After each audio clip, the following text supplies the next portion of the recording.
Hello everyone, বেশ কয়েকদিন আগে আমরা গিয়েছিলাম ডিবাপির বিরিয়ানি ট্রাই করতে মধ্যমগ্রামে। প্রথমে গিয়ে এখানে বিলটা করে নিতে হয়, তারপরে প্রায় 45 মিনিট আমাদের বাইরে ওয়েট করতে হয়েছিল। আর বাইরেই কিন্তু এইভাবে রান্না করা হয়।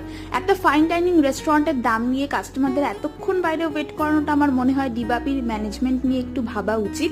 তারপরে ফাইনালি আমরা ভেতরে বসলাম, আর দেখতেই পাচ্ছ সিটিং ক্যাপাসিটি যেটা কিন্তু ভীষণই কম, তাই বাইরে ওয়েট করতে হচ্ছিল। আর এদিকে আমাদের বিরিয়ানি সার্ভ হয়েছে। বিরিয়ানির দাম 330 টাকা মাটনের, আর স্পেশালের দাম 600। সাথে নিয়েছিলাম চিকেন চাপ, যার দাম 150 করে। আর বিরিয়ানিটা কিন্তু জেনুইনলি ভালো ছিল, যেমন আলুটা সফট তেমন মাটনের সাইজটা বড় ছিল, মাটনটাও তেমন সফট ছিল। আর স্পেশালি রাইসটা তো আমার খুবই ভালো লেগেছে, না অতিরিক্ত ড্রাই না অতিরিক্ত মশলাদার অয়েলি টাইপের বিরিয়ানি, একদম পারফেক্ট ছিল। তবে চিকেন চাপটা আমার একটু অ্যাভারেজ লেগেছে। যাই হোক, ডিবাপি অ্যাজ আ ব্র্যান্ড ওয়াইজ কাস্টমারদের ওয়েটিং নিয়ে বা সিটিং নিয়ে এবার একটু ভাবা উচিত। আমরা ফ্রাইডে গেছিলাম, তাই এই অবস্থা। জানি না উইকেন্ডে বা ওকেশনে কি হয়। তোমাদের আমার এই অনেস্ট রিভিউটা কেমন লাগলো অবশ্যই জানিও। ভালো লাগলে চ্যানেলটা সাবস্ক্রাইব করে দিও। বাই।